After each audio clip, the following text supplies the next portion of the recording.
안녕하십니까. 갤라호른입니다. 이번 주 내내 하락을 거듭하던 유로는 주말을 앞두고 반등했습니다. 이번 반등이 올 들어 계속되고 있는 유로 약세, 달러 강세에 대한 일시적 반등인지 한 달 넘게 계속된 달러 강세 추세가 한풀 꺾이는 것을 나타내는 것인지는 좀 더 지켜볼 필요가 있겠습니다. 4시간 차트에서 유로 달러 통화상은 20일 이동 평균선을 가뿐히 돌파해 유로화의 강한 모멘텀을 확인할 수 있었는데요. 다음 주 유로 달러는 적어도 4시간 차트에서 120 지수 이동 평균선이 놓인 1.2106까지 상승할 것으로 보입니다. 아울러 다음 주에 하락 추세선을 다시 돌파할지 여부도 눈여겨봐야겠습니다.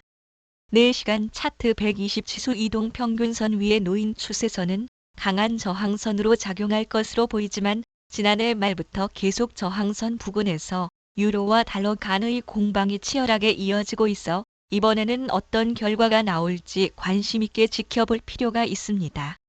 일간 차트에서 유로화는 1.1960 부근에서 지지를 받았는데 이 지점은 지난 여름 저항선으로 작용했던 곳이고 121 지수 이동 평균선 바로 위에 형성된 가격대입니다. 일간 차트에서도 하락 추세를 일단 마무리하고 상승세로 돌아설 것으로 보이는데 20일 이동 평균선이 놓인 1.2106을 돌파하면 올 초에 형성된 고점 1.2350대를 돌파할지 주목됩니다. 일간 차트에서 머리 어깨형 패턴이 완성될 가능성이 여전히 남아있는데 이번 주 마지막 거래일에 이루어진 반등이 강력해 유로의 하락세는 일단 진정될 것으로 보입니다. 금요일 유로의 반등은 어느 정도 예상된 것이었습니다. 일주일 동안 별다른 조정 없이 달러가 랠리를 펼쳐왔기 때문인데요. 외환 시장에서는 금융위기와 같은 대형 악재가 터지지 않는 이상 어느 한쪽으로 일방적으로 움직이는 경우가 별로 없습니다. 그래서 어느 한쪽으로 움직이는가 싶으면 다시 평균적인 값으로 되돌아오곤 하지요.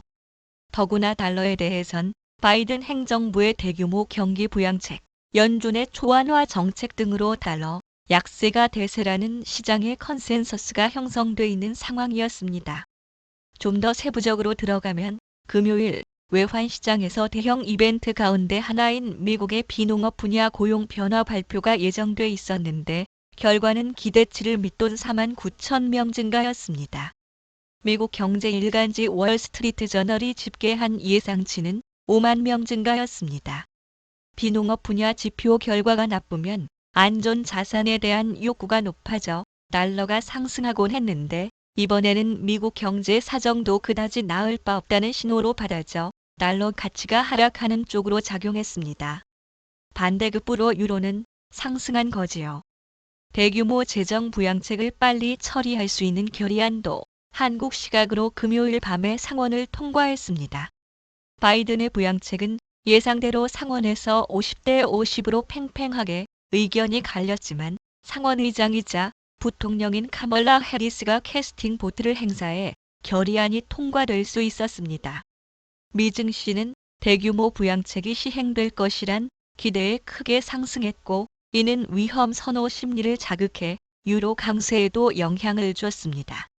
한편 코로나19 백신 보급도 박차를 가하고 있습니다. 옥스퍼드대는 아스트라제네카가 공동으로 개발한 코로나19 백신이 영국에서 처음 발견된 변종의 효과를 낸 것으로 알려졌다고 연합인포맥스는 보도했습니다. 독일과 영국 등 유럽의 주요국들이 백신 접종에 속도를 내고 있다는 소식도 속속 전해지고 있어 위험 자산 선호 심리를 자극하고 있습니다.